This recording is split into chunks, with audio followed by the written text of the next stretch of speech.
say to them first, I say, come over. Let's talk. This isn't fun, you know. You're very nice, and being interviewed by you is great.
Okay, so, yeah, we had to mute because we were getting,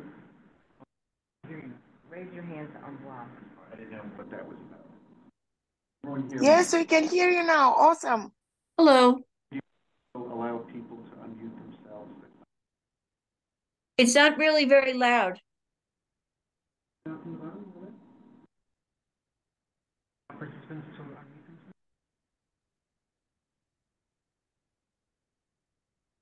themselves. I will repeat because there was a mute on this that I didn't see. Can everyone hear me now? We can barely hear you. Speak up. Yes, please. Where's the speaker? Can you make that louder? Is it Max? Is it Max? How come we're having problems? This is the November meeting of Bronx Community Board 8, Environment and Sanitation meeting. Can you hear me? Better. Yes, Yes. we Yes. can hear you. It was just a little Yes. bit more muffled in the beginning. Yes. This is the October meeting. I'm Robert Fanuzzi, interim acting chair. We do not have a quorum for this committee at the moment. Is there anyone who is a member of the community board or a member of the committee who has had extraordinary circumstances approved to appear by Zoom? Seeing none, I will pass over the minutes, which are which we cannot approve because we don't have a quorum. I'm just gonna report on a couple of chairs reports issues. I need to get to a couple of, share screens. If you could, I'm looking for the snow report. Your audio is very hard to hear.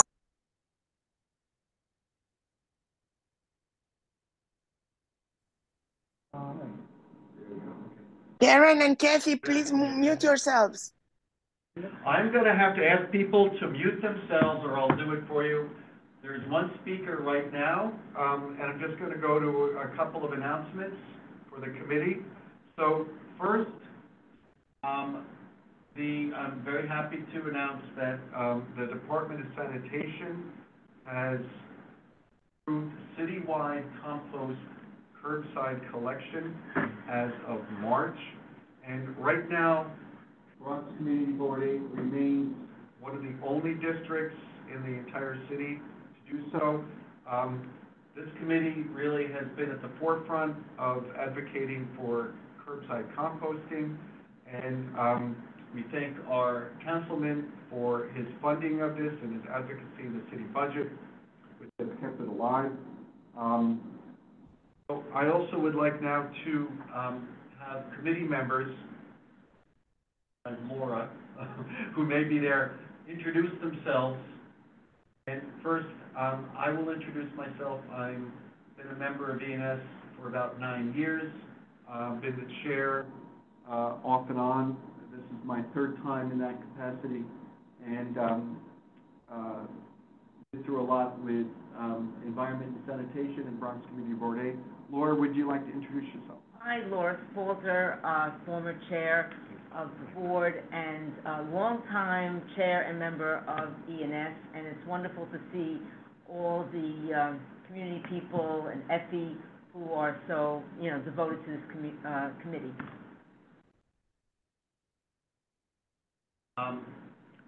Community members of the committee, please feel free to introduce yourself. Hi, this is Karen Argenti. Hello, Anyone else? this is Oh, Karen. sorry, Karen, go for it. I'm a community member of the Environment and Sanitation Committee. Okay. Okay. Are there any new members of the community board who have joined? I'd just like to read the names of the people who signed up for community, for education and environment and sanitation. Carol Blake, Daniel Rowan. Right, so we look forward to seeing them. So I have on my agenda that we would be discussing flooding, but I think a lot of people are here to talk about some additional issues that have come up in our community. Before I go further, I'd like to ask if there are any additions to the agenda, topics for discussion. And if you wouldn't mind raising your hand and be recognized by me.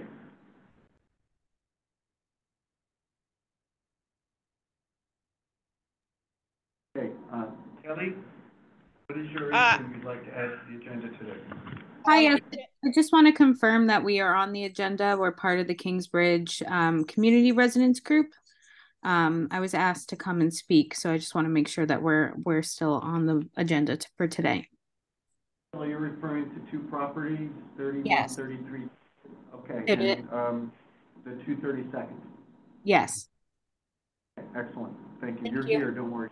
We have you on the agenda. That's correct. Perfect. Thank you. Carmel. Jody. This is Jody Cologne, Friends of Spite and Dival. I would just like to add the SNAT properties that are in the private sewer district.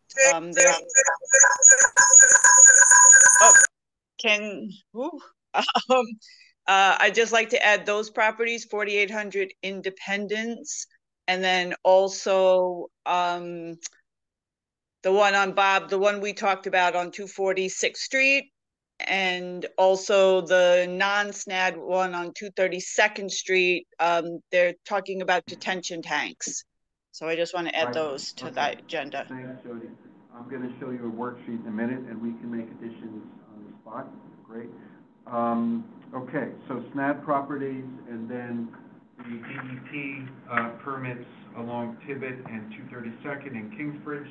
Are any additions to the agenda?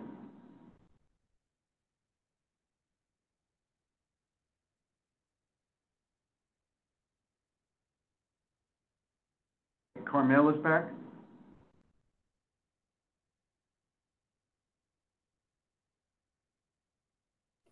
Yes.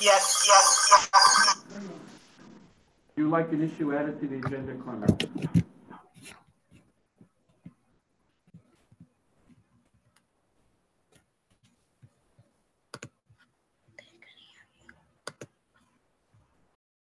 So, Karen? Yes. I think I Are you have to adding anything restart to because the I have a agenda? very bad connection or something. I'm going to restart. I'll be back. Yeah. Karen, before She's you gonna go, talk are about the you water adding? working group. The water working group. Okay, but are we adding the agenda separately? Adding an issue to the agenda, that's my question. I don't know. Okay. That's under 2023-2024 committee priorities and objectives. Does that make sense? City of Yes is going to go? Yes. Okay, all right. All right, so everyone, I'm sorry, we're just getting used to hybrid meetings here. I've never done hybrid before, plenty of meetings. I would like to move the order of our agenda around to prioritize new business, and that is where all your new issues that you just brought to my attention are going to go. I also would like to thank and introduce to you Effie Artizzoni, who is the DEP liaison to this committee, and has served Committee Board 8 so long and so well. So, Effie, thank you so much for being here. Thank you. Thank you so much, Bob. Thank you for that introduction. And I'm here to listen to the concerns. It was a little bit of a last minute notice for me. So I'm here to gather information and get back to the board. So Pablo, would you mind now sharing the screen? Let's do the snow. We'll come back because so many people here. A worksheet. And I'll just tell you the story, everybody. Since, I guess, about a month ago, I've been receiving constant emails and questions about a lot of local construction. Now, some of these construction projects do involve an agency permit that our committee works with, and that's DEP. But as Jody just mentioned, there are other properties that are in that district that have also DEP rules that govern them, called the Uniform Stormwater Rules. And today's meeting is really just to get everything in one place so that Effie can get the answers from the agency to all our issues and concerns about these properties. So if you could take a look in the left, Kelly, is that correct? I think I listed 3133, 306 West 232nd Street. Or you need this one? Yeah. What do I need? Here. Oh, I got it. And everybody, this is just my scorecard to make sure, and I'll give this to you, Effie, that we have all the local development projects. So 680 West 232nd, oh, I'm sorry. So is the proprietor of the dentist office in North Riverdale here? There was an email sent to the community board about a complaint about flooding. Dr. Wasserman. Yeah, Dr. Wasserman. Yes, is Dr. Wasserman here? Because this is here because he called the community board, wrote the community board, said he was going to be here. I'll get him on the line. So then also West 240th Street, what that issue was. And Jody, you wanted to add one? No, you have 680 West 232nd, 4800 Independence Avenue, the dormitory. The dormitory on the Campagna Estate across from Wave Hill. Okay, thanks, Judy. Right now. I would also like to add 3901 Independence Avenue at West 239th Street for flooding issues. 3901? Independence Avenue. Okay, great, thank you.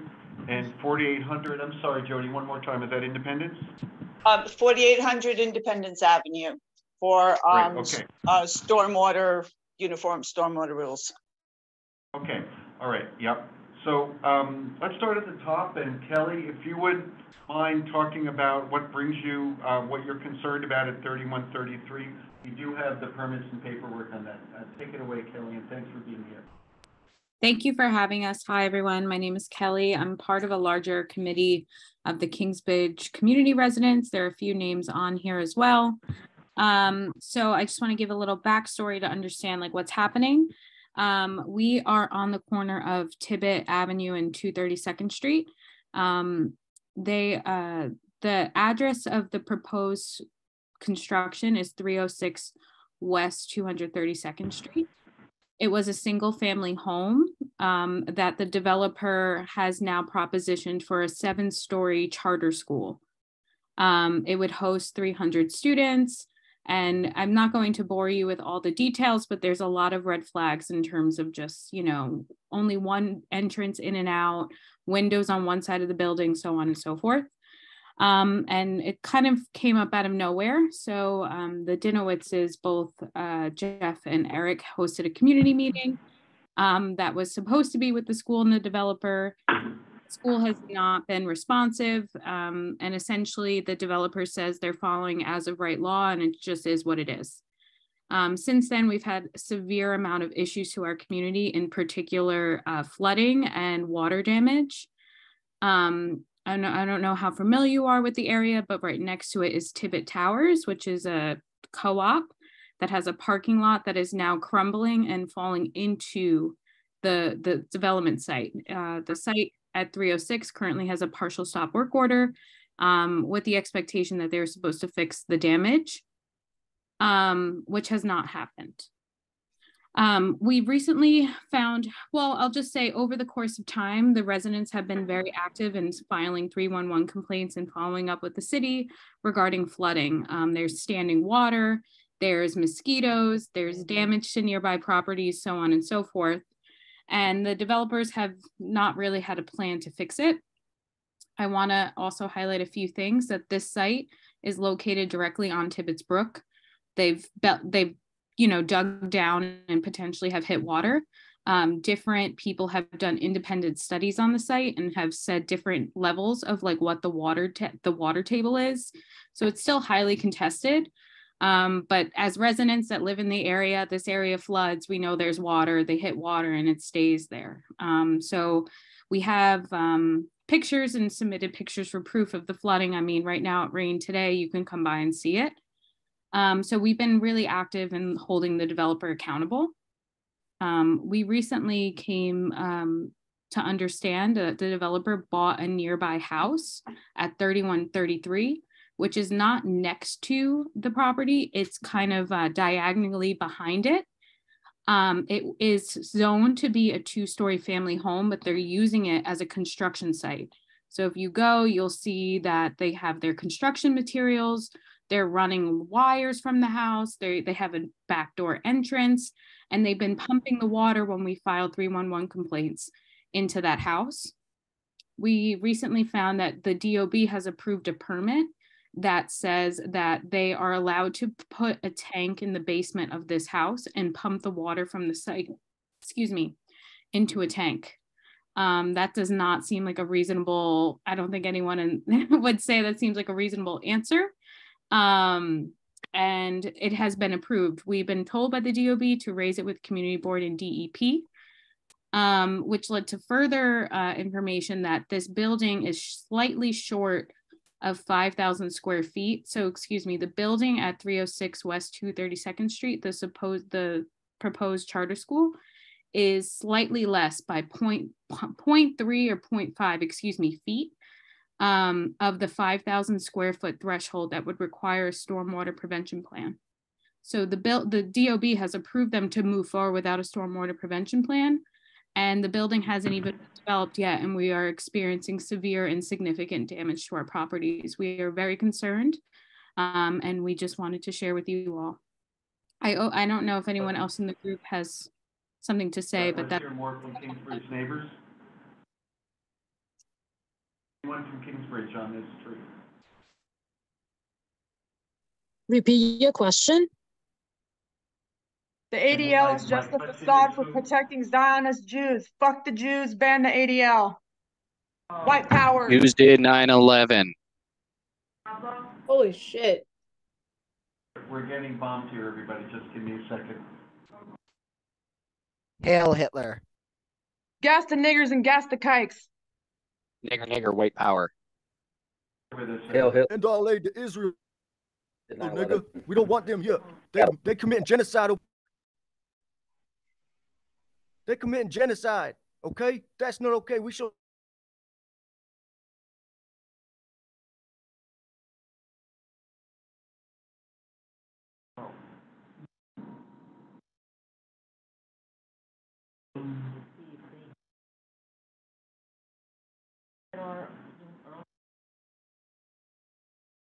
You can speak. Everybody, I'm sorry about that. I'm just learning about this cyber attack. So we're going to have to maintain this mute by request, or unmute by request to me when I see your hand raised. I'm really sorry about that. They won't be able to unmute themselves. This space is not safe. We will be providing a recording of what just happened. I'm sorry, because what Kelly is talking about is earlier. We kick somebody out. Yes. Okay. Just give us a minute. We have to clear the decks. First, we have to maintain some kind of order of the meeting here.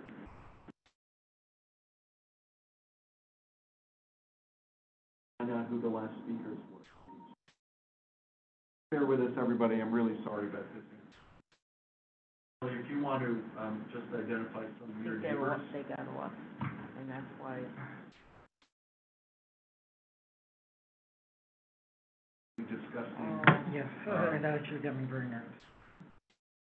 Okay, I'd like to ask people to speaking in reference to, or raising your hand in reference to Tibet Avenue and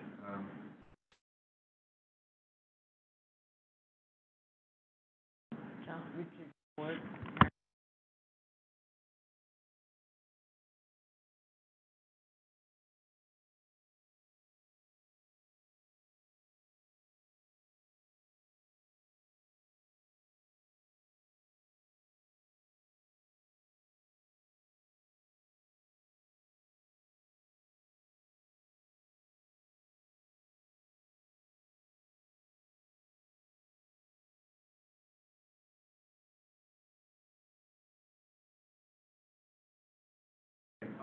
we're going to do our best to resume after you're still with us, correct? Effie, you can unmute. Okay. Yes, I'm on. Thank you, Effie. Yes, of course. Yeah. We've got a number of hands raised. We're looking at two properties. I may have misidentified them. And Kelly, please correct me. The 306 West 232nd is the main side of the school, and that is the one that you're questioning the SWIP. Is that correct from your correspondence? Is that correct? Okay. So I have it wrong on my little worksheet. So we're, what the real issue there is 306 West 232nd as a source of flooding, and the nature of whether this has skirted or somehow avoided a SWIP. And then the 3133, that is the dewatering permit, both of which fall, of course, within Tibbetts Brook. Hey, Kelly, you don't have to worry about my familiarity with the neighborhood. I lived in Tibbet Towers for over 20 years and know about the flooding at the latest construction. So, are the hands raised about the properties that Kelly raised? Are they able to unmute themselves yet? Did we restore that? No, nobody's Okay. gonna be able All right, to we're do gonna, that. so could, I'm gonna ask, Karen, we're gonna have to take this one at a time. I'm really sorry, people. You have to do something over Oh, there. what do you want me to do with these? Unmute Karen. Yeah, I Can did. you Yes, unmute? if you would make me a co-host, I can kick out all those people so that we don't have to worry about them. And if everybody would put their name and affiliation next to their name, I will make sure that those people who are disturbing the meeting. Hi there. Is everyone able to hear me? No, I got asked to unmute. We're one person speaking at a time, please. I'm making Karen co-host. You have to police this, Karen. And I have 4 hands raised. Susan, Karen, Richard, and Anita. And Kelly, stay with us, okay? Bear with us. So, can you make me a co-host? did. So, Karen, can you please tell us your 2 cents on these 2 properties? So, 3133 Tibbet Avenue has a dewatering permit. That means that the owner is allowed to issue groundwater out. And is it going, where is it, Kelly, going into? Is it going into the sewer, or is it going into a detention tank? It has to be unmuted. Yeah, she is. Kelly, unmute. Okay. I'm sorry, Kelly. Okay, that was trying to signal. So there's been different incidents. We've seen them pump into a sewer. We put a 311 request because we knew that was illegal. We've seen them just pump out the water into the backyard. And now the newest plan that was approved by the DOB is that they're pumping into a tank. And I realized I forgot one other piece of information. The house next to Tibbet Avenue, so along Tibbet Avenue, is a personal house. It's a row of houses actually. There's experiencing repetitive sinkholes that the developer continues to come out and just put soil. They go as far down as 5-6 feet, and they're continuous. They continue to happen. Can I speak? So again, we're talking about construction at 306 West 232nd. This is a disaster. Okay. Right. Do we have plans for that building? It's available on DOB now. I can share. I don't know if I can share screen, but No, you can. Yeah, it's available online. So if the first thing I have to say is, since I didn't see the plans, I really can't tell how much they're building.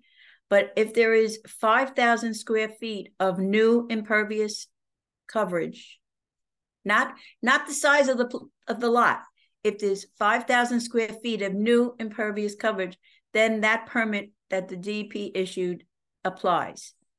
And is that? Yeah, so they're small amount less. It's 4,999.7 square feet. No, that's the size. That's the size of the property. How much are they building on? That's the size of the building. The property is over 5,000 square feet. The lot size is 5,000, and someone can correct me, 200 square feet, something like that. Okay, so the other thing is that on that permit, as have you seen the permit? Yeah. On that permit, it says that they are discharging the water into a piece of land that's adjacent and under the same ownership. Yes, but that other property is not under the same ownership. So the DEP permit has to be removed. Effie. Do you have this? There are 2 different owners. According to the DOB permit, it says that they're owned by the same person. No, that's what it's not a DOB permit, it's a DEP permit. And it is not owned by the same person. There are 2 different LLCs, one that own each one of those properties. So at this point now, if they're going to extend it into the second property, then they are now having more than the impervious area that you're talking about, because I they're get- on a second property, but it doesn't really matter because they are not in ownership of that. So I believe that permit, which was self-certified, Effie, needs to be removed. She can't Effie's talk. muted. Yes, they're muted. Get to mute. Okay, now I'm unmuted. Okay, I couldn't before because you had me muted. Is that the information that I had sent over to the board, Karen? Because I don't know. I found sent it. the I found applications it. over. No, I found the permit online someplace. I can't remember. Yeah, I sent over to the community board the dewatering letter, the self-certification form, and the Okay. dewatering application. Right. So that's the permit. And that permit, which was recently presented as a self-certified document, that permit, like October 10th or something, that permit, it has false information on it, because at this particular time, and the public can't really tell that the two properties are owned by the same person. At this time, it looks like on ACRIS, on the Department of Buildings, on everything else that's public, it looks like that those people are two different LLCs, and therefore that permit needs to be pulled. Okay, I'll let my folks know about this. Okay. And if they are a single owner, Effie, would that make them subject to a SWIP because it is over 5,000 feet of property? That's right. Yeah, I believe so, but I'll double check on everything. And do me a favor, share with me through email that form that you have with all the addresses on it. Oh, absolutely. I'm going to give it to you. Thank you. So we're going to fill this all out at the end. That's really the work I want to do today. So I'm going to, where is Anita? Thank you for being patient. Go ahead, Anita. You can unmute, and I'll go to Richard next. Hi, can you hear me? Yes, we can hear you.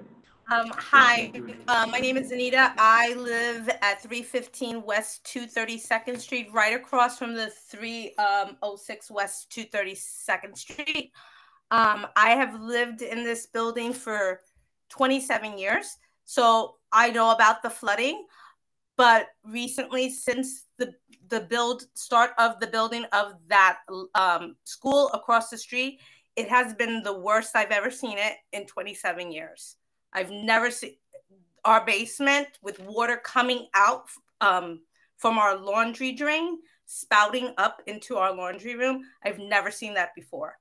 In the beginning, when we had a meeting back in January with the builder and a rep from the school, a lot of these concerns regarding, flooding, garbage removal, the community asked the school and the builder, what are your plans? And all we got was, I don't know, because the principal of the school didn't even show up. And since that time, we've asked for meetings to address our concerns regarding garbage, regarding flooding, and we have yet to meet with the builder and the principal of the school. So I'm very concerned about my neighbors, about the structure of our building is being compromised.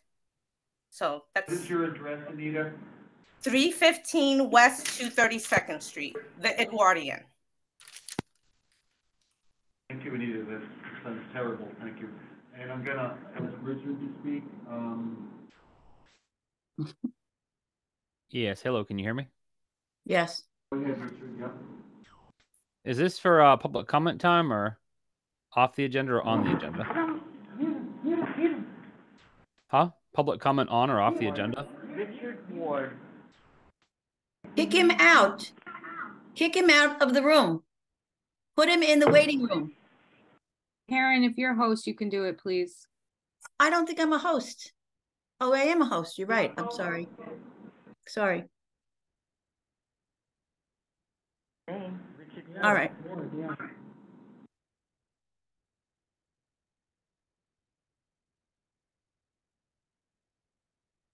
Heart is pounding. Yes. Really sorry about that. I'm like So, little Anita, is your hand still raised for the Yes. same issue I asked you about your property? And I'm gonna ask Effie, I really have to, How did he get back? Never went. Anita and Effie, you are gonna speak to each other, okay? Yes. Go ahead, Effie and Anita, did you get all of Anita's comments and commentary? And Kelly, please remain unmute yourself, okay? Okay, thank you. So Effie, do you have questions for Anita that you can bring back? I'm sorry, I couldn't barely hear you, Bob, but I had a question. The last speaker, what was her name? Sorry. It's Anita. Anita? Anita, I had a question. What kind, you said you've been experiencing water coming through your basement? Yeah, a couple Is of that times. clean water, or are you referencing water coming through fixtures in the basement, or just like groundwater coming through, you know, the walls of the basement? We have in our laundry room, there's a drain. And when there was a recent big storm, yes, the water actually shot up from the drain, which is in 27 years, that's never happened in this building. Right. We're having. Was that during a storm? Yes. So you typically don't have an issue unless it's excessive rainfall like that storm, correct? Yes. Yes, they had fixed the area in the our building, and we weren't getting any flooding in our basement. But since the build started, we are getting flooding again, but worse than it was before. So Effie, I live in the same building as Anita, and I know some other people on this call do. Just to clarify, the flooding is now worse since the build. It's not just during severe rainstorm, we get flooding in general, just a regular rainstorm, there's flooding. It's just when we get these severe storms, it's next level. Right. And then also I'll just share with Tibbet Towers, for example, they are also experiencing significant flooding where they've been out of order for like 4 days with their elevators and things like that. It's across the board in the area. Hey, Mark Stitz, are you on the board? Mark, it's nice to see you again, neighbor. How are you? Just raise your hand if anyone from 3125 is here.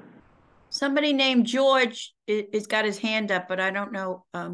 Does anybody know who he is? What is your affiliation, George? I apologize if I'm being suspicious. I don't see a hand up here. Oh, your physical hand. Do you know who he is, Kelly? I don't know George. Okay. But I think George thinks he's not muted. Okay, could I speak now? There you go. Okay, I just want to ask Kelly a question, Karen a question. You said if the LLCs are two different corporations, the permit has to be pulled. Now, if the owners of the two corporations are the same, does that apply? Can you pull the permit or is still valid? You'd have to ask Effie that. That she'll have to find out if that's true. Effie, did you get my question? If the LLCs are owned by the same person, even though they're listed under two separate LLCs, would that be subject to the excess of 5,000 square foot rule? No. I'll have to look into that and get back to you. You understand my question, right? Yes. Yes, we do. That's a good one. Thank you. Glad you asked it. Thank you. Okay. All right. So, Anita and Jody, are we ready to move on from 3133, and 306 West 232nd? I just want to make sure our friends from Kingsbridge are heard. And Anita and Kelly, we will be in touch. And it sounds like we may need a bigger meeting just devoted to the block. As everyone knows, it's a highly vulnerable block because Tibbet Brook is right underneath it. Hey, Jody, are you unmuted? Yes, thank you. I just had a quick question. Before I ask you, are you going to speak about these, the Yes. Kingsbridge property? Yes, Okay. yes. I just had a quick question. I thought I heard Kelly say that they had a tank in their basement. can DEP inspect to make sure that they actually do? Because that should be holding water and not dumping it into the system during the big storms. So, you know, they don't seem to be doing things appropriately. Maybe they're just dumping it into, you know, not a tank and right into the sewer system. Does anybody know why the buildings department issued a stop work order? Because the parking lot of Tibbet Towers has collapsed, as well as the sidewalk in front of the building. Can I ask a question? Go ahead, George. Does anybody know if the Tibbet Towers sewer is collapsed also and is running underground? The water from the parking lot is going underground somewhere? I'm not sure. There are members of the Tibbetts board or residents here that I think they can maybe come back to, unless Vanessa, do you know? I'm acknowledging Vanessa. Vanessa, go ahead. Oh, yes. Hi, I'm from Tibbet Towers. I recognize George. He's one of our neighbors. It's a partial collapse of our parking lot.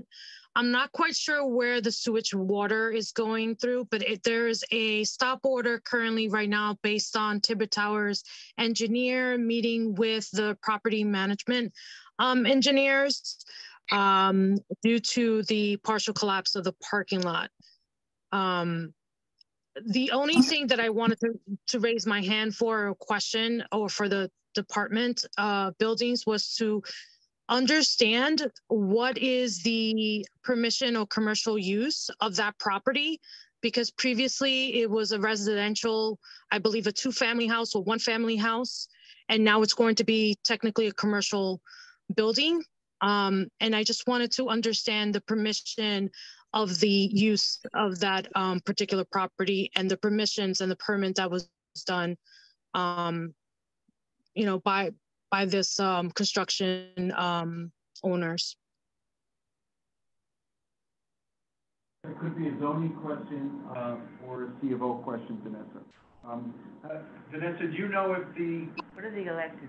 has the board of Tibbet Towers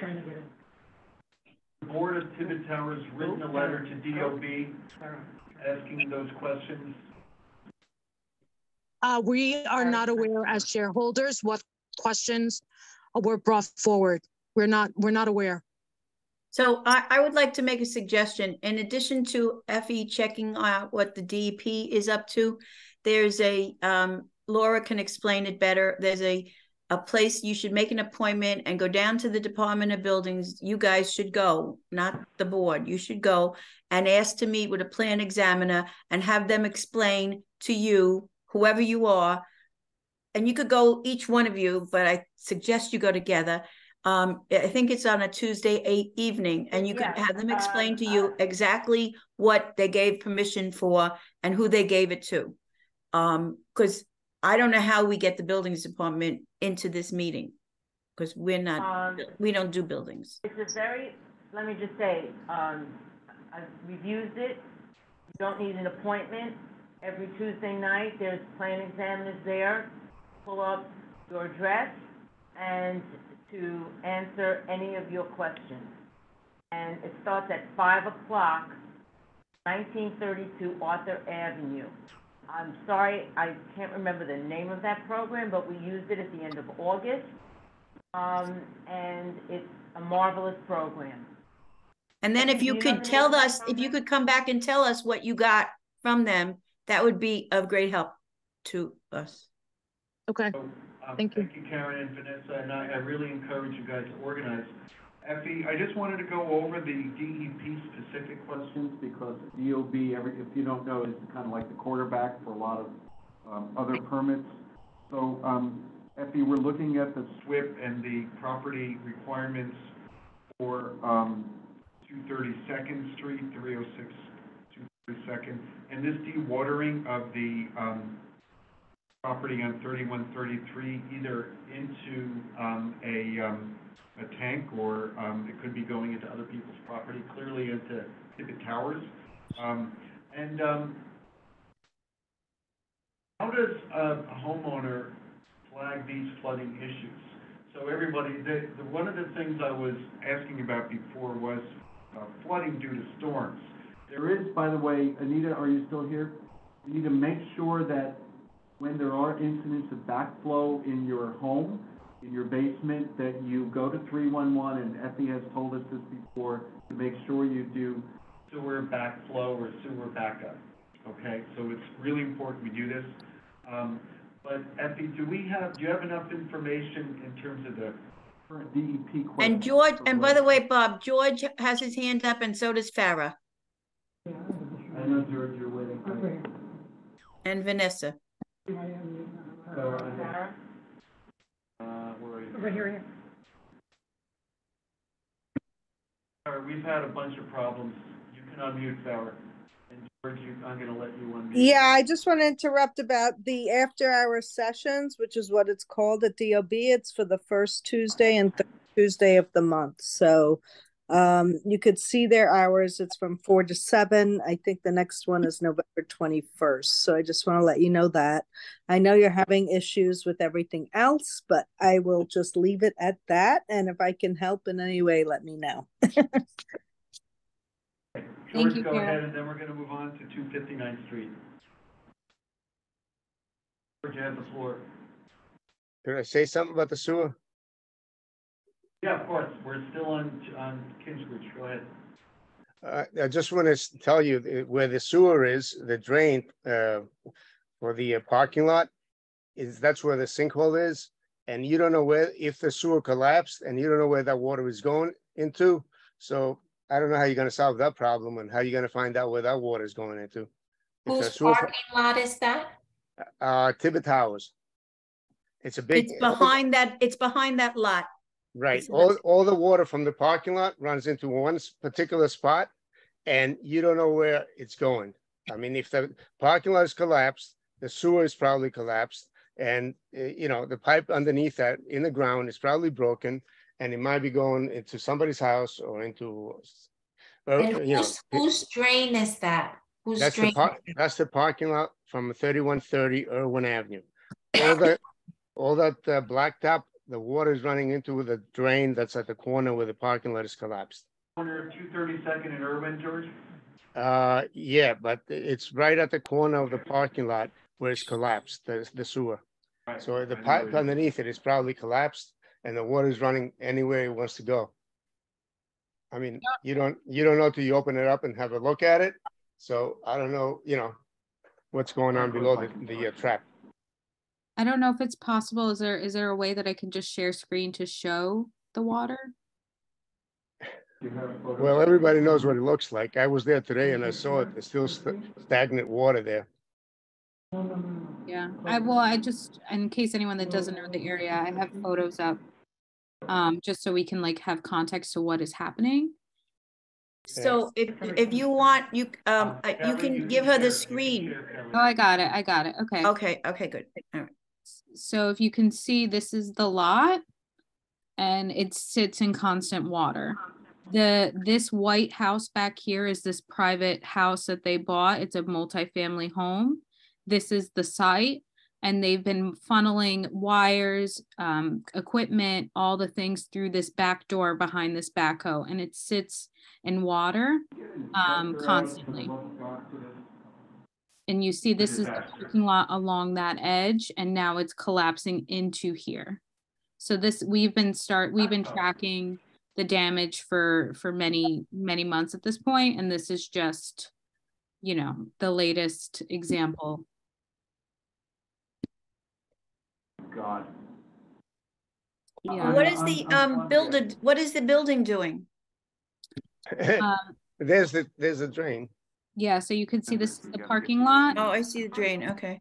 As of March, we were watching the wall spread, and we were measuring the distance, and now this gap is, someone can correct me if I'm wrong, over at 1.1 foot wide. They have debris running through it. The water runs through it when it rains, and it's completely, I don't know the right word, but this direction in terms of into the lot. It started with cracking from the beginning. Kelly, what are we looking at here? Is this your personal website? Yeah, we as a community group, we have a website. It's called stopthecharterschool.com. We update it with just general information and meetings. It is a community grassroots. Send that in a link to the community board to me. Thank you. And, hey, Farah, are you on? We get a DOB inspector to suite yesterday to this site. Standing water, there's retaining walls and plywood that looks like they're going to collapse any minute. And there's pipes of water just going indiscriminately into everybody else's property. It's destabilizing 4 or 5 homes right now. Farah's muted. Yeah, just send me, can you send me those same photos? And I mean, we have reached out to DOB in this, but I want to definitely send those photos and get them over there. On site. Okay, Effie wants to talk. Enforcement. Yeah, go ahead, Effie. Is Effie unmuted? I tried. Did I do it? Okay.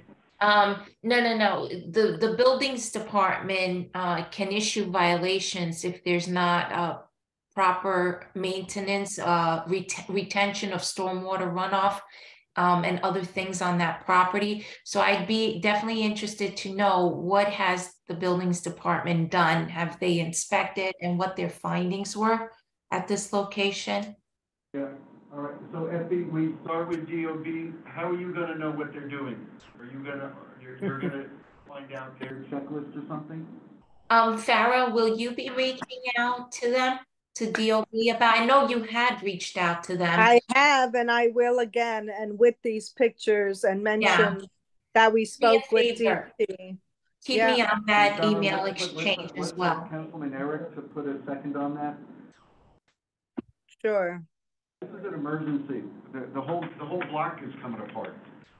Isn't there a group called BEST at the buildings department? Can't you just call BEST in to do something right away? Who, Karen? BEST? Are they emergency responders, right, Karen? Yeah, right. I mean, this is unbelievable.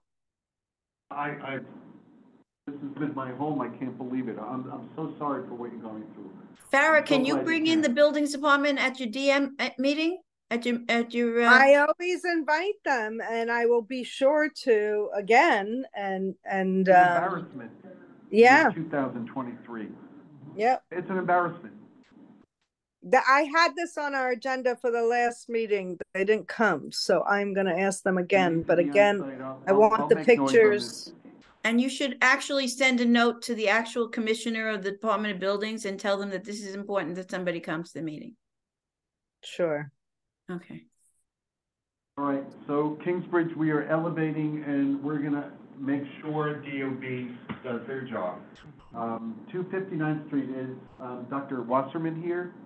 Thank you. Similar issue, Effie, just for an FYI. I will give you our little worksheet, but this is contiguous to SAR, and it's the base. What is this property address we're talking about now? 3130 Tibbet. West 259th Street. Yeah. Which one? What is it? I'm sorry. 503 West 259th Street. So, Got it. No, the doctor's place is on Riverdale Avenue. Where, yeah, but Effie, the reason why the doctor brought this to the community board attention was because runoff from the address that I just gave is now in his basement and several other neighbors. He's speaking about a professional building, and what is the address again of his professional building? He is on Riverdale Avenue. I think it's like 60, 66, 60, 11, 61. I don't. I gave you the address on the 4 points that I sent you. It's 6011. I'm looking at it now. 6011 Riverdale. 6011, right. It's the result of SAR. Riverdale Avenue. Farah has been in touch with Dr. Wasserman, not here today, but Farah, do I have it correctly that his property is getting flooded from runoff from the property of SAR, and could be parking lots, it could be ball fields. I think the question he had was is there a stormwater protection or a management plan for that property? And what can we do to make sure SAR manages the water on their property? Correct. And we also We also reached out to DOB on this to inspect it as well, because it's every time it rains. I have asked them to come. They came once, but it wasn't raining at the time. They said they had to come when it was raining. When it was raining, we asked them to go, but I have not gotten an answer from them since. Which we're pushing them on. I have Effie knows we've been in touch with her on this as well. She checked the catch basins, which she said were working. So you know, it is an issue with their stormwater management plan, and they're doing construction there currently. So we're hoping they have a plan in place to also address this issue. So is the construction, is the construction actually, is it a new project? Yes. So I was asking that question of Farah. Is Okay. this project in excess of 5,000 square feet? Farah, do you know? I don't know. I couldn't tell you right now. I can check when I get back to the office tomorrow. So, Effie, there is huge new construction going on, and it's an extension of SAR, okay, that is north of its current property line, right around the other side of the post office on North Riverdale Avenue. And so that could be eligible for a SWIP, but we're talking about existing building and how it's contributing to local flooding. And so that's I believe at the time that Farah had reached out to me about this location, we only had one sewer backup complaint, I believe, for 6011 Riverdale Ave. I'm just looking back at our correspondence, Farah. Yeah. And it was not due to the city's infrastructure, and the complaint was closed out. That's all I had for him. I'm not sure if he has put in any further complaints. I will, follow up again and look into it. But that's all I had about a month or so ago when Farah brought it to my attention. Right, and then I brought it to the attention of building. People should still call 311. Yeah. Hey, Effie, what do we do when people have flooded basements? I mean, there's flooding in the streets, there's sewer backup. But a lot of folks here are brought to this, and we would love to have the 311 record of this. And I was looking around today, how does a homeowner do this, or a co-op owner do this? And they have to call their community board. So let me explain something. I think we've had a tutorial on 311 and all.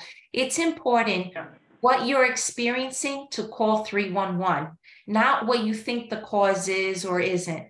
What are you having? A sewer backup? A sewer backup is literally water coming back into, like sewage water coming through your fixtures, typically in your basement, coming through the pipes in the basement back into your house. That's a sewer backup when it's sewage water. Street flooding on the street. It's not sewer backup. Okay, but that's what he had called it in as. So this was just one example of one complaint that he made that complaint that way. So when the DEP came out, that's what we're looking at, the city sewer, to make sure that that is not the cause of his sewer backup. Effie, thank you. So I'm going to move now to two properties that fall under new construction rules for uniform stormwater management.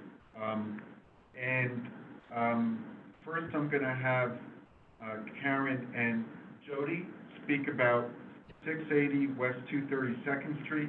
And the issue there, Effie, was the use of a detention tank.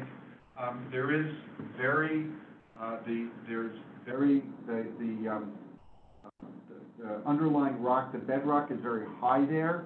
We're not even sure if detention is feasible, but we wanted to know whether the applicant has successfully applied for the waiver for any other green infrastructure, because as you know, the uniform stormwater rules prioritize green infrastructure, and you have to manage new construction, you have to manage your stormwater on your property, and only once you've demonstrated you cannot manage it through green measures are you permitted to build a detention tank for water. And this came up at land use meeting referred to my committee at 680 West 232nd. Jody or Karen, you want to speak on this property so Effie can hear?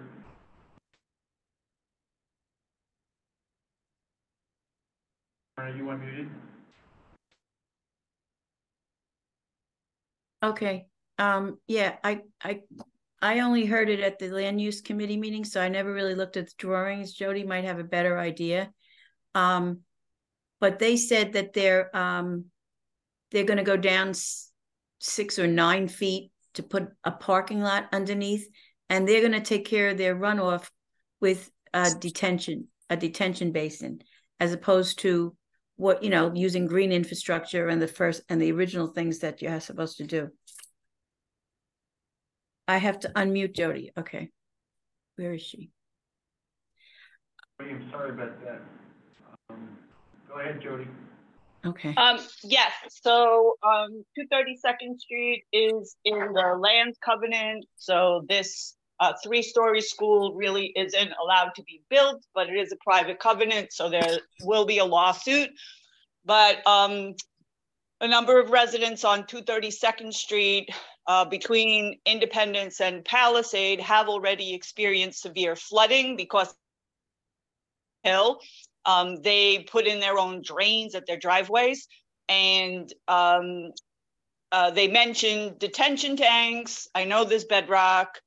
They also are, it's in the SNAD, so they are removing a 48-inch diameter tree, which will be more stormwater that's not being absorbed, as well as a second tree. So people are very concerned, and when asked about what he was doing, his answer was, oh, we'll put up a silt barrier. And that kind of doesn't help.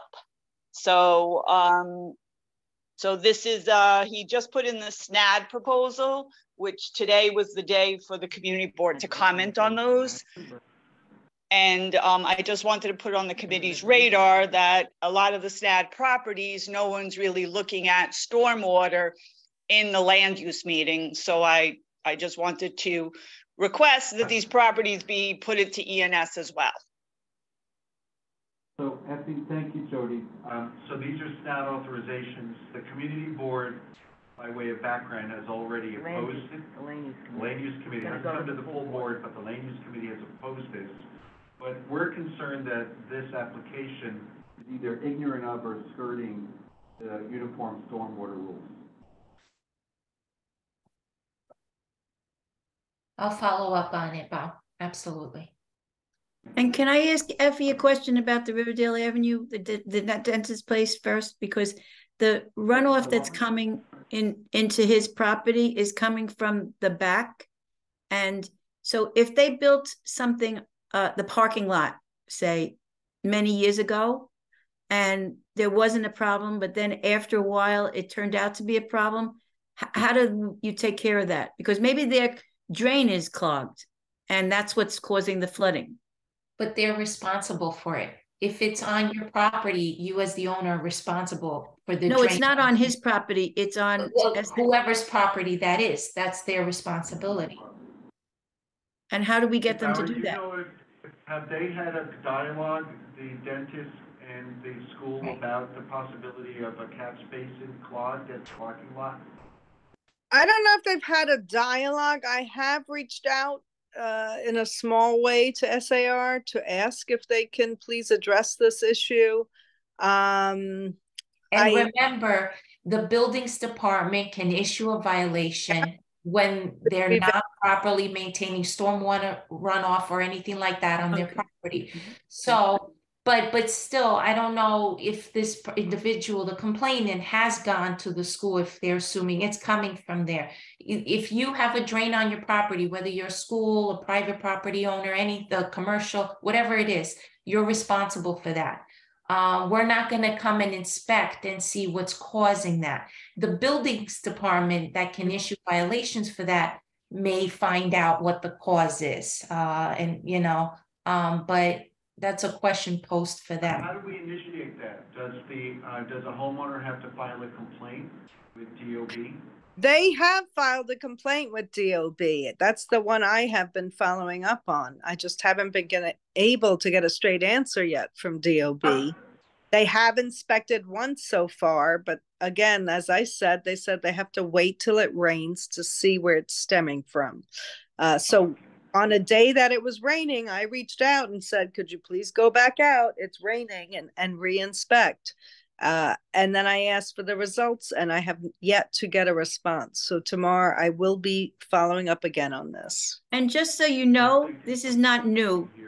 This Uh-huh. is not new. This has been going on for years. I don't remember the time that Laura and I went there, but we were there at least 2 or 3 years ago. And so this is a chronic problem. My old neighborhood and my new neighborhood. Okay, so I'm going to move on to 695 West 240th Street. Sarah, just help me out here. What was the issue there again? Leave. Or was that Jody? Was that your new one that you wanted? That was Jody. Okay, yeah, Jody, you're on, Jody. Jody unmuted? I'm trying. I'm sorry, Jody, go ahead. What's going on? Was this the swimming pool, Jody? Yes, so sorry, I'm eating dinner, so I keep muting myself so you don't hear me eating. We would love to hear that. It's is this the one we discussed? I don't have the address in my head. This is on your list. Okay, so they are putting in a swimming pool. Yes, they're putting in a swimming pool. They requested SNAD authorizations to cut into a steep slope. I did point out that past the swimming pool, it was even steeper. They came back and actually addressed it. They're doing a planting on the hillside, but they casually mentioned in that conversation that they were putting in pipes to detention tanks. They are in the Riverdale Sanitary Sewer Corporation private sewer system. Oh, so they so that is follow up with Riverdale Sanitation Corps. That's Susan Morgan now. Yeah, I spoke to Susan. I did alert her about the property. She said that she confirmed that they only deal with the sewage piece of it, not the stormwater. And I'm pretty sure she said that if you are in that private sewer district, you cannot connect to the DEP system. You have to do on-site retention. Unless the property was built, I think, before 1953 and already had a connection. So I just wanted to check about that. And the architects for that project were really great. They were very knowledgeable. They were not contentious like other architects were.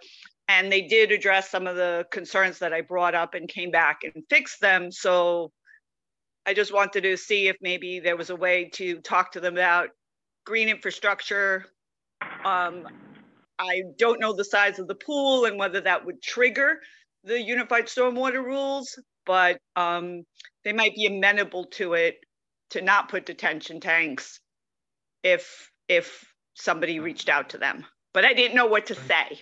So Effie, do you have an MS4 group that could come and talk to these people? Because obviously I'm not sure if this, I have to inquire about it. I'm not sure. I'm not sure what are they going to be speaking to them about.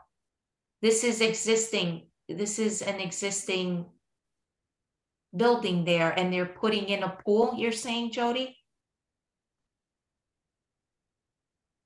Oh, I think she's muted.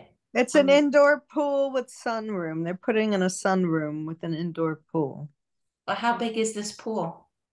It's like a long, thin, I think I actually sent you the plans. Oh, did you? Okay. Yeah, that's the one that had the plan attached. Yeah.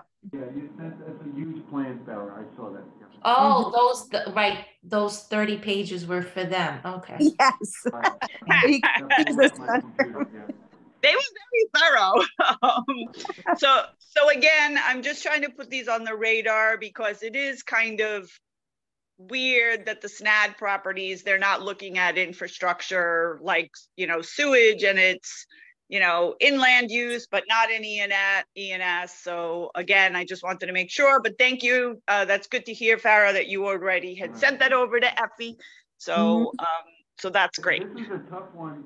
Thank you, Jody. This is a tough one because DEP does not sign off on sewer capacity for this, right? Because it's a private sewer at this point. So at what point could DEP get involved at all? This just seems like goodwill to me.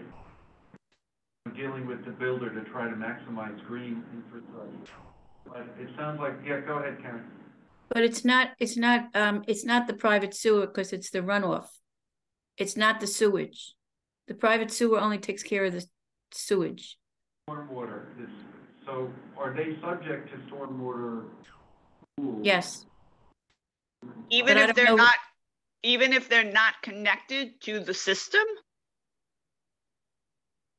Yes, we have an MS4. We have an MS4. Only in community board aid do you get these questions. Absolutely correct, Bob. I mean, you'd be bored if you didn't have us. So you see, this is kind of, original. So Jody and Karen, that's excellent. I hope that explained the conundrum of 695 West 40. And I want to take a pause, and I would like to, first of all, thank Pablo for saving me. And if you would like to leave at this point, I think I've got it under control. You've already put in a long day. So could you all give Pablo a hand for helping us out? I just want to ask one more question. I think George has a question, Bob. No, I'm just asking for acknowledgement of Pablo's efforts. Thank you, Pablo. Thank you, Pablo. Thank you. Can I ask a question? Just one question, short question. Can I ask it? Can I go ahead? What property are you talking about? I'm talking back to the school on Tibet Avenue. Oh. They're going to have a tank. They're going to have a tank in the house for water retention, right? Since it's a parking lot runoff into that tank. George, we're coming back to you because I said we are moving on to another property. Please. Yeah, it's the last question before I go ahead and see the game.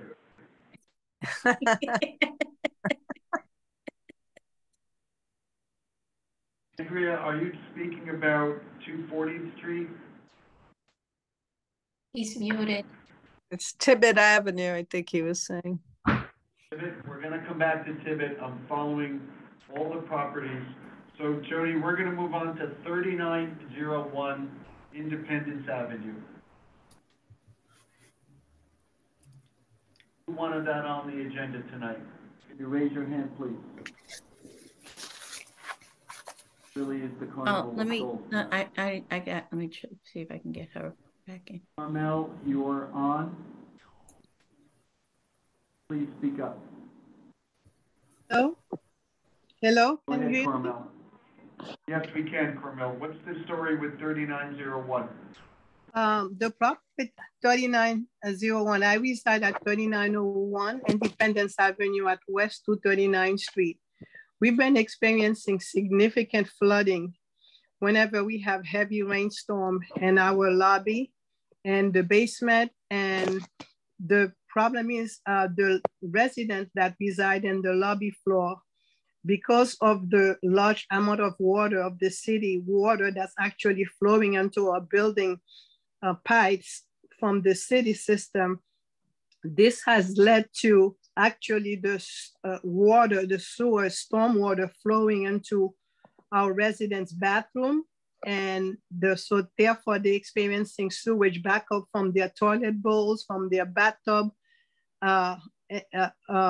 that's happening into the apartment. Many of the residents have contacted 311. We have made numerous calls. I myself have contacted, so I think I've requested the assistance of Eric Dinowitz's office. I've worked with DEP trying to get somebody to come and see if they would do maybe a civil engineer study along the West 239th Street. We had actually a DEP representative that came on September 23rd, whom after much discussion had agreed to come in, would agree to speak to his supervisors to actually initiate the study, because when we did a survey among the neighborhood buildings, we find out that 3901, we were not the only one experiencing this situation. We've had videos of the same situation in several buildings in the neighborhood, area. So I don't understand why I think the request to have a civil engineer study done to see why we having this backup, such significant flood going on whenever we have heavy rainstorm. At this point, it's just, our building has spent at least $200,000 trying to mitigate this flood. And it's still happening. And, we at a loss. We don't know what to do. Like I said, I've worked with Crystal Diaz from Eric Dinowitz's office, and she tried to contact DEP on our behalf. She also mentioned she was working with 3850, which is another building that at Hudson Manor near my building that reported similar situation. So DEP kept saying that it's not their problem, it's nothing that's happening, it must be with the buildings.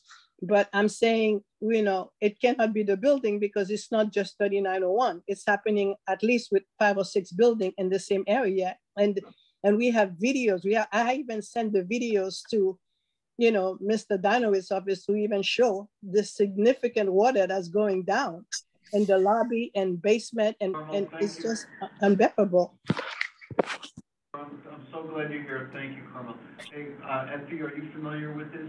Yeah, definitely. Thank you, Carmel, for being there. Because yes, our field ops was there, I believe, on around the 23rd, end of September. Yes.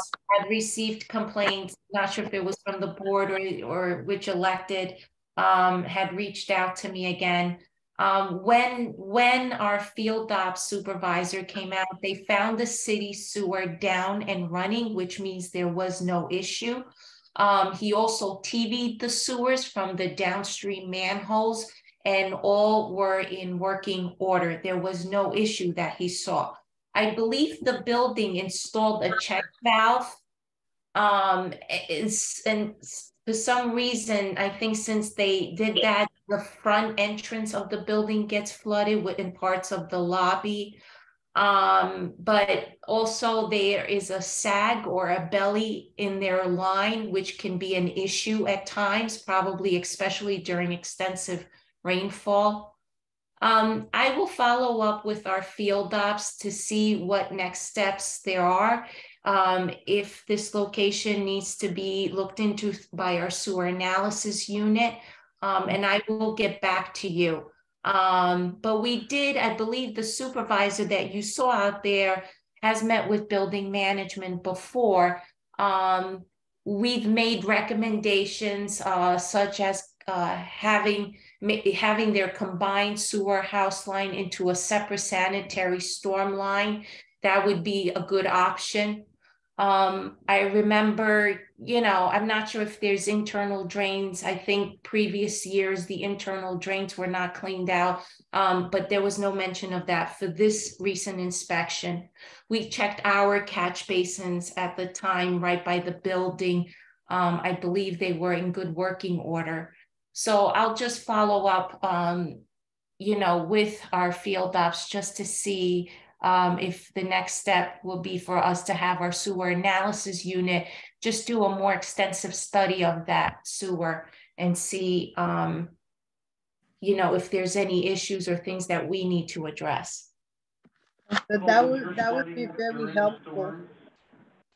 Because what happened is DEP has come multiple times in the past years, only to have the area, a situation. We have an area right behind our building. We have a little playground, and it's starting to sink. There's an area starting to sink, and they claim that DEP has come and has resurfaced the areas, but only to have it sink again. So I think at this time, we're saying that it seems clear that either the pipes are not doing their jobs and moving the storm water through the system. I'm not sure if these pipes happen to either blocked or broken or all of the above, but I think I think what you stated just now, a deeper analysis is needed so we can get to the bottom in terms of why this is happening. I just feel very, very bad for my neighbors who live in the lobby, because this is really a nightmare to be experiencing such backup in their own apartment. And I'm not talking about minor damage. It's really, really, really bad. With any property. Flooding during storms or all the time? It's whenever we have heavy rainstorm, it happens. I just wanted to say regarding anybody who incurs property damage, they feel due to the city's negligence, they have the right to file a claim form with the New York City Controller's Office. You can go on their website. If you are unable to find the claim form, I'll share the link with Farah tomorrow. But anybody who incurs any type of damage, whether it's water, you feel the city was negligible, and you incurred property damage, you're asking for reimbursement, make sure you file a claim form. They are time sensitive. I believe it's 60 or 90 days. That's for anybody, for a situation like yours, or if somebody hits a pothole and damages their tire, you know, whatever it is, you have that right. So I just wanted to mention that. Yeah, and send your receipts with that as well. You'll need to At save your 311 receipt. complaint numbers. Thank you so much. Carmel. So I'm going to move on. George and Andrea, I haven't forgotten you, Andrea. So 4800 Independent. That was a new property that came in our radar this evening. That's another one that is in the special natural area district, in the private sanitary sewer district. It is a dormitory, so that is being built on a vacant lot. It was not clear how many additional people will be living in there. It could be 50, 75, 100. So I just wanted to put that on the radar as well, because, you know, we're talking about how the stormwater is coming in so fast that our systems are over capacity. So they are, you know, they're putting a building footprint on what is vacant land. And may I indulge in a rant that about these issues? It just seems that the Department of Buildings approval of things are conflicting with the stated goals of mitigating flooding and climate change. So, you know, as we are concreting over more and more porous soil and putting impervious buildings and paving and all of those things, the water's running much, much faster. And some of this flooding isn't the sewer system backing up. It's just that it's running down the street so fast, it's skipping the storm drains as it is. So, that's going to be another big problem. They're up on the hill, they're right near Wave Hill, and there will be fewer trees, fewer cubic yards of soil, and I just wanted to put that on the committee's radar as well. So steep slopes are a huge contributor to supercharged sewers and all kinds of runoff problems. I think we get the picture. Well done, Jerry. Karen? Yes, and that's 50,000 square feet, which means it needs to have a SWIP, and they are preparing to do a detention basin, if I remember correctly. Jody, is that detention basin?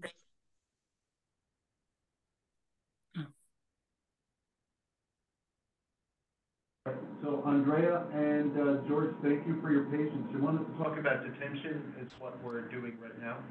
Andrea, we're back to Tibbetts, and that'll close out this issue of flooding and construction. Go ahead, Andrea. Am I unmuted? Yes. Go ahead. Yeah, we've definitely had flooding down in the basement. My family moved in here the first day in 1961, way before these horrible storms. But Hello? What's your address? What? Your address. What's your address? What is your address? 3125. I'm in 3125 on Tibbet Avenue. Can you hear me? Yes, we can hear you. So, I've noticed that in the last couple of years, even before, I don't remember having this water issue before the school. We had some storms in the last 2 years, some bad ones, and I don't remember the basement flooding. Now, since this construction, I know someone mentioned, has it been only since this construction? But it certainly has been since the construction. I don't remember. We had one very bad storm, I don't know, maybe almost 2 years ago, and I had my knee-high boots on and Bermuda shorts, and I went downstairs, and that was pretty bad. But this has continued at, like, say, 4 or 5 inches of water all the way into the basement from the street. And my understanding, I live in 3125. The boiler is in the sub basement, like that's below the ground in 3130 Irwin. And my understanding is that they had to get the fire department with this last storm, because the flooding was so out of control, they needed professional equipment. So to get down into the boiler room in the other building. So I have photos. You know better than anybody. Excuse me? You know better than anybody. 3125 is built on a lake. Yeah, no, there were at least 4 or 5 inches this time I went down. I live on the first floor, so I run down to see how far the water is up against my car tires, because, you know, I have a little old car. So it was pretty bad this time. And then the elevators went out because of the flooding for 3 days, and then we had another problem getting that repaired, which management had to, I think they finally got a new elevator company, because there are people that are immobile that live on the 9th floor and upper floors. So those elevators were out for 3 to 4 days. And I have photos of the last flood, although I don't think that's necessary. I actually took pictures of all the garbage pails inside the basement, and the recycle the tubs, the big ones, turned over and floating when we had one of these storms. It's pretty bad. Thanks, Andrea. Thank you. And as far as the, I heard also, I happen to be on the research and marketing committee with Palma and Dawn Feintuck, and they really get into the meat and potatoes of it. And I'm more, you know, I'm helpful, but they can really navigate much better than me technologically. And so I get all the same information that we discuss on, you know, in our group. And I heard a while ago about this water being tunneled into 3133. Now, a few months ago, when they had the open house on 3133 Tibbet, the yellow house that's at the end of the 4 houses, I went in, and I didn't pretend to be a buyer, but I asked this young man, I said, I'm just a curious neighbor, I live next door. And he told me, whoever this rep was, I took photos of the shingle outside when he had the balloons, and he said that it was zoned for a 10-story condominium. Now, then I heard this is really only zoned for a private house. So you know, so this is what he told me, that it was zoned for a 10-story condo. What are they? So I don't know if you know, again, if the same company owns it, or if it's a partner company and they're using it to tunnel, supposedly getting this water into that house and somehow draining it through that basement. They're calling it a tank. I don't really know technically what that is, some kind of a drainage system. That's what I heard too. Okay. Yeah, George, thank you, Andrea. One last item on, one last word on Kingsbridge. Yep. Could I say something? Yeah, George, this is it. Okay, I just want to say, since the water's running off the parking lot and there's oil from the car and you don't know where it's going, are they also required to put an oil separator before they pump the water into the sewer system of New York City? Yes. Are they? That was in the permit. That was in the permit. That was in the permit for an oil separator also with a tank, right? Right. Okay. All right. Just want to know. Thank you. They have to pass a test. I mean, if they do it, technically that's what they have to do. They have to pass a test. That was the dewatering permit? Right. Do they have the tank in yet? Do they put any of that stuff into the building yet? I don't know how you even find out. No, George. Yeah, Effie, are they using a tank because they have the dewatering permit? How are we gonna find out if they And, put the tank in or the oil separator? Kelly, And go by the ahead, way, and the then buildings department can also comment on that when they do an inspection as well, I believe. I'll find out on my end, but okay. you know, there's a lot that's intertwined between us and the buildings department as well.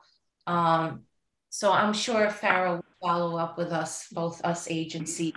Properties are linked in weird ways. Excuse me, So, one more thing. I think I saw Kelly stand up, is that correct, or Jody, while we're waiting for Kelly, go ahead. Yes, sorry, I'm so trained to mute myself as soon as I finish talking, so apologies for not being able to get unmuted. 4800 Independence is the same architect as 232nd Street. And I did not look at the plan, so I do not know if they're putting in a detention tank for stormwater. But since his answers for 232nd Street were inadequate, I have no expectations that he will have an adequate plan without some pushing. Could I ask a question? Do they have a time limit? How long would it take to put in the tank and the oil separator? Anybody have an answer? No.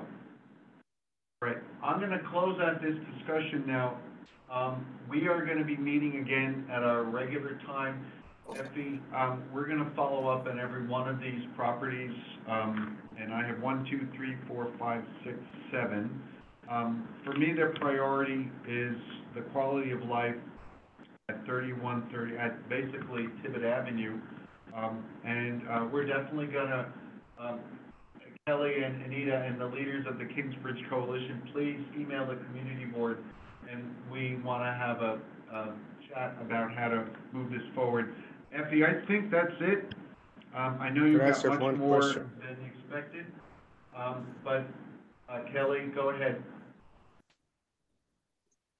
Oh, Kelly. Thank you, Karen. I just want to say thank you very much to the community board. Farah, I shared those photos in that Google Drive folder for you already. And I will be in touch via email if anyone has it. Farah has my contact info. Thank you. Kelly, we're gonna contact you, treat you as the lead here, and you're gonna organize, that visit to the plan examiner would be key. But we're gonna make sure we reach out to, we wanna find out who you've spoken to as well, including elected officials. And, George still has his hand up. Can I answer the question? Okay, George. Do they have a time limit? How long they're gonna put in the oil separator and the retaining tank? We're gonna find out. Effie's gonna find out for us. Thank you. Have a good night. Good night. Right.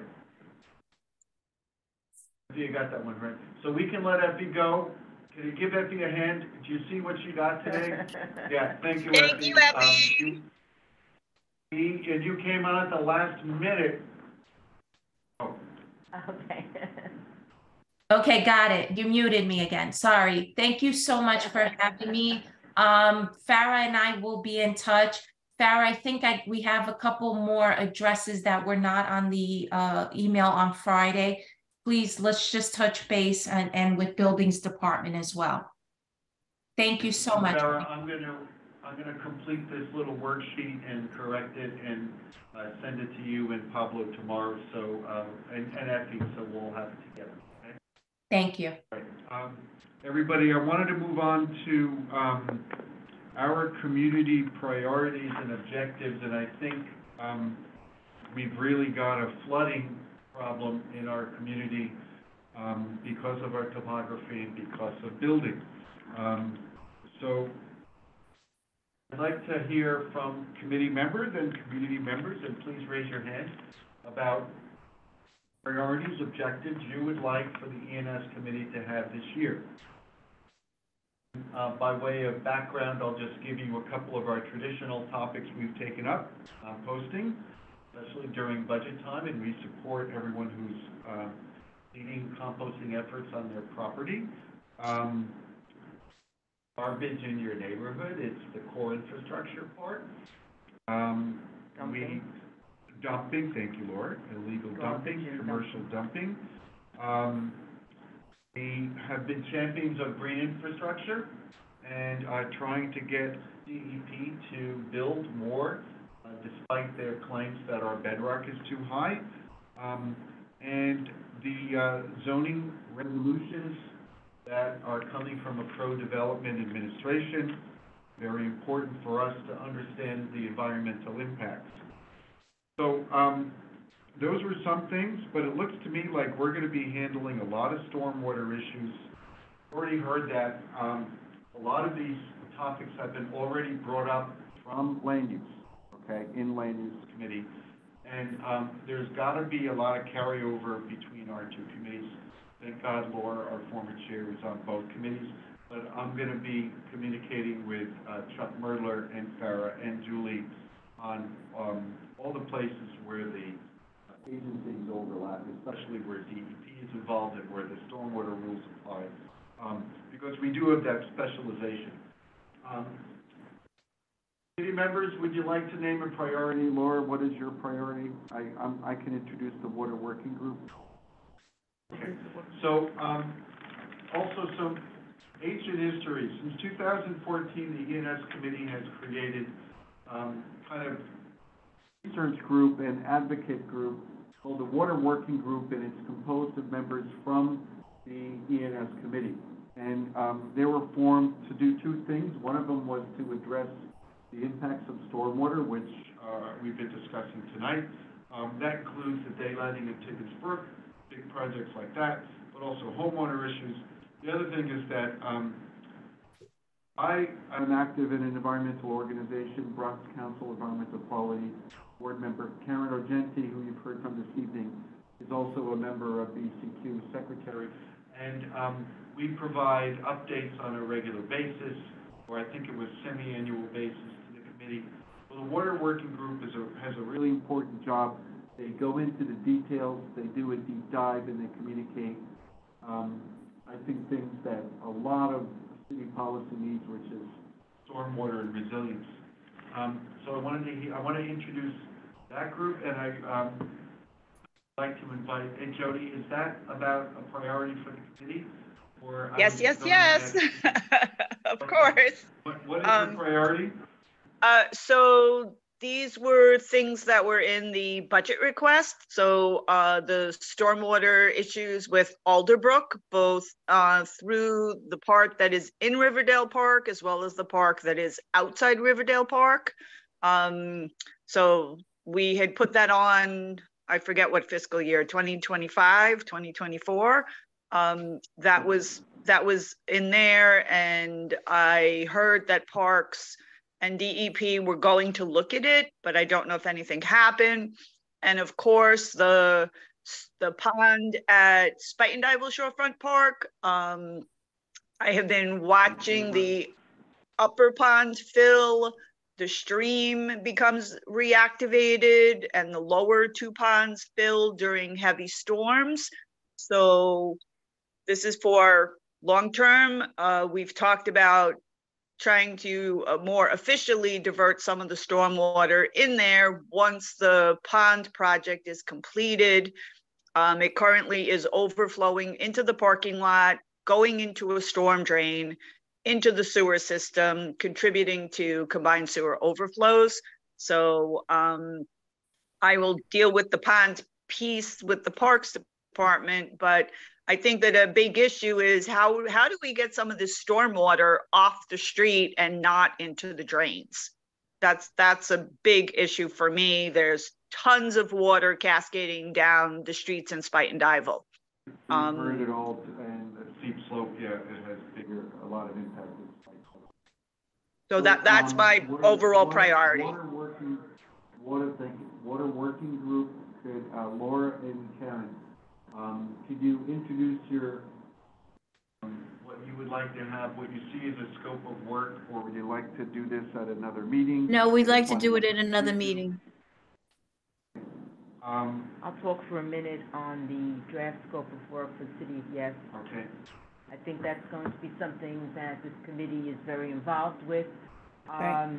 I promised Bob that I would keep this to 2 minutes, and I will. The Department of City Planning has just completed their draft scope of work for City of Yes, having to do with housing. And their goal is to create more housing, more supportive housing via zoning changes. As has been said all night tonight, stormwater has nowhere to go. Gives us all the flooding, all the headaches. Stormwater must be able to infiltrate into the ground. And the issues created with this goal of building more housing is when you have this development, you have construction, you have less open space, you have less areas for the water to infiltrate, going to lead to more severe problems than we have by adding so much impermeable surface. So, just to give you a very 1-minute review of what is in the zoning changes. Buildings may increase their floor area ratio by 20%. Envelope will also increase. Owners may build additional housing called ADU, additional housing units in their backyards. They could take 50% of their backyard. I mean, trees removed and all that, to build a 2-story. They can also, convert their garages, attics, basements, reducing side yards, rear yards, front yards, which by zoning now, you have to have more space, more green space. Something called infill.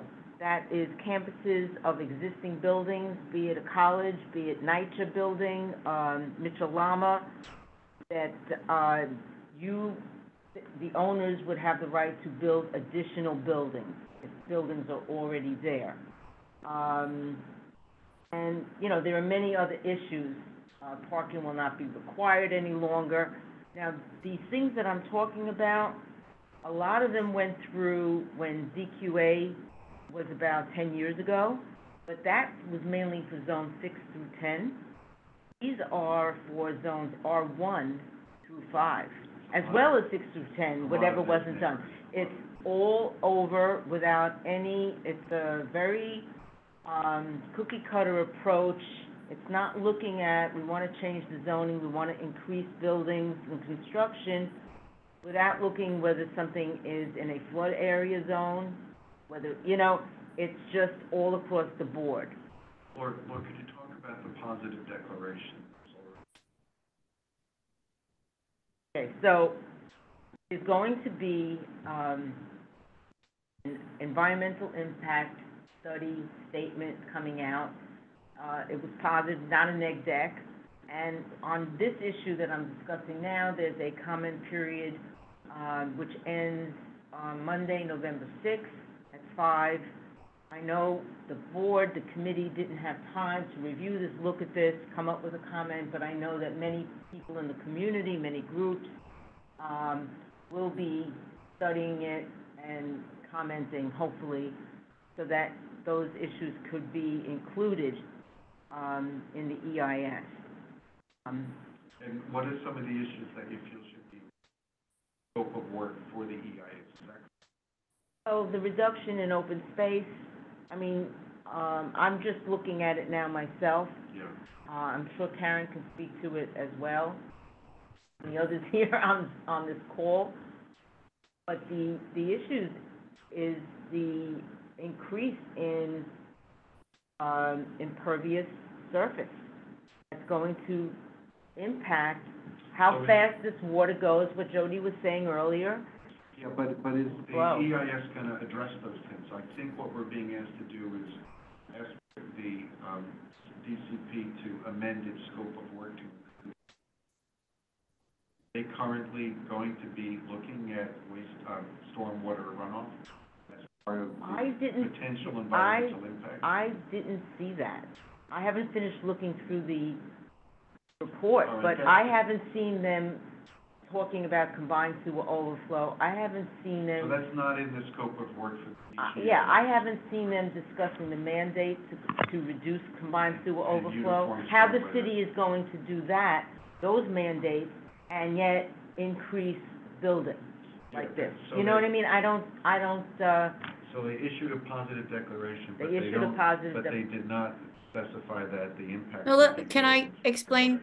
Can I explain? So, what the scope of work is the outline of what they're supposed to do in the environmental impact statement. All those other categories, sewer, schools, this kind of stuff, that's how they measure it. It's important for people to comment on this because this is going to just put more housing everywhere. And as we can see now, those they areas covered in the draft, in the scope of work for the DGIS? I'm sorry, could you say that again? Are the areas that we care about currently in the scope of work for the EIS? There are a few areas that need to be expanded, like the purpose and the need. They have something that says purpose and the need, but they say that they just need to build housing because there's more people since, I don't know, 1980. But they didn't do an example. For example, they didn't do a report on how much, or investigate how many housing units there are, how many people are in them, how many of them are vacant. Like, it looks like, I looked at a bunch of community boards, it looks like it's like a static thing. There's like 6% of the units are vacant. So I don't know how you establish this problem of needing housing. Do you need housing, or do you need housing to be old housing to be fixed? So those are some of the questions that we put in. And then they blame it on the fact that people are paying close to 50% their rent burden on the rent. But I don't know that that's really a housing issue, as it more or less is that people need some jobs where they can make money. Because if you make $50,000 and you have a family of 4, you could afford to pay 30%, which is $1,200 rent. And nobody's charging $1,200 rent at this stage of the game. And so, just to clarify that by November 6th, community members can comment on anybody the could put a comment in, and if they're interested, yes. Scope of work for the upcoming environmental impact statement. Right, and then we'll have plenty of time to comment on the impact. On the Right. City of Jess zoning resolution. now, this committee will have. Did that come clear to everybody?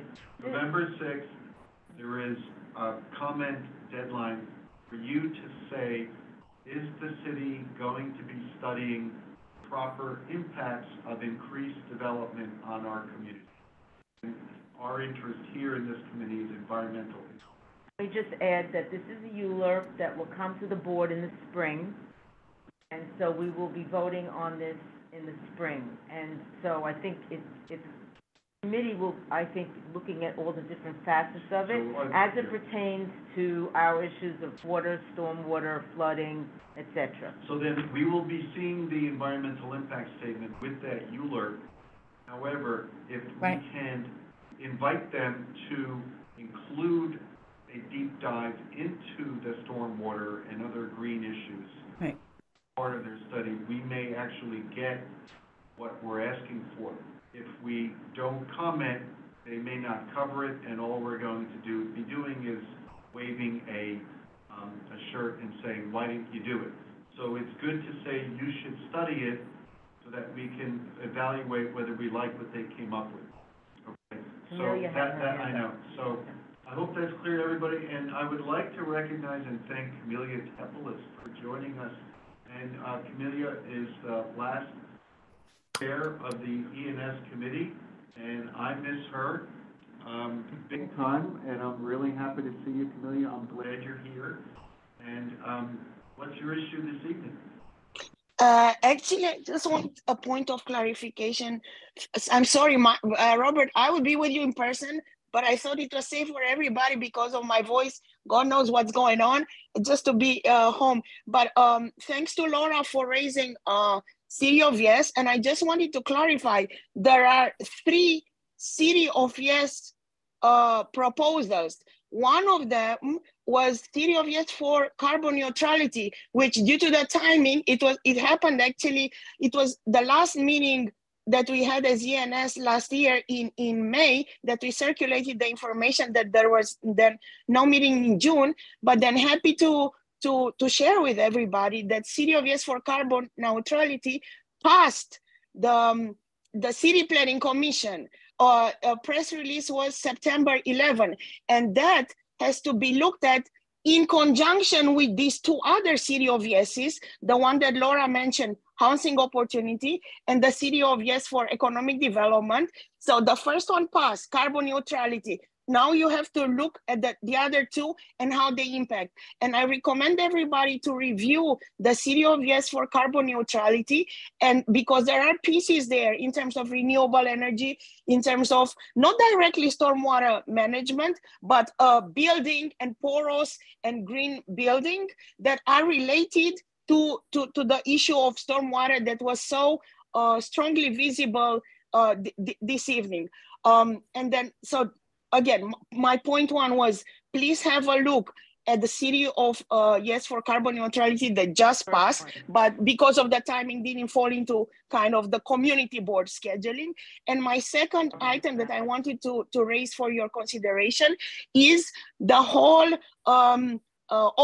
formerly quote unquote open restaurants program that now has been just reissued by the city under the name Dine Out NYC. The guidelines are now out. It will be just as before under the DOT management. But in terms of sanitation, which is an issue that did not come up so much today since we had so much DEP, in terms of sanitation, it will have a very strong impact, also in conjunction with the reduction of rat population and the requirement for containerization. So I will send you, Robert, the link to the new guidelines, and kindly add it for kind of just your general radar for the rest of the year in terms of how that will evolve. It's open now for feedback from I guess everybody, and the guidelines are out there. They expect the current program to continue under the quote unquote temporary condition until the end of 2024, but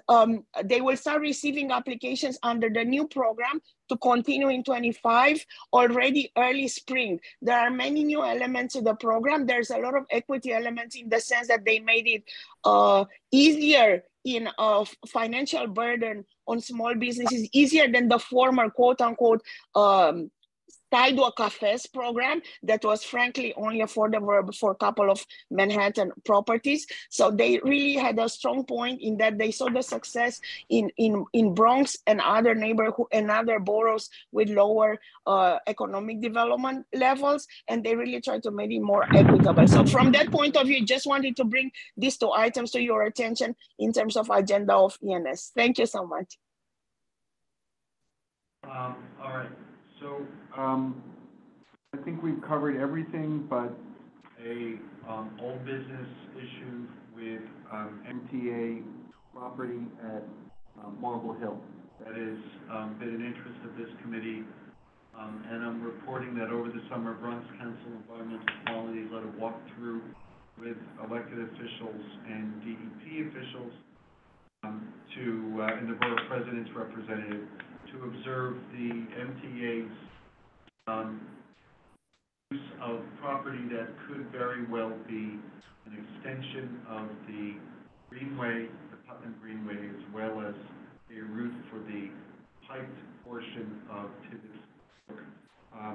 We are opposing the MTA plan to garbage transfer cars at the 225th, right in front of, right to the side of NYCHA Marble.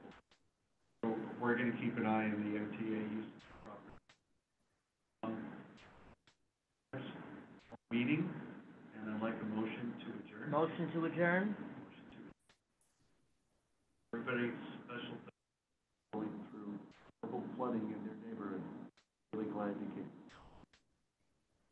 Everybody, good night. Stay dry. Good night. Thank you. You're welcome. Andrea, I was at 10A for a very long time. Years.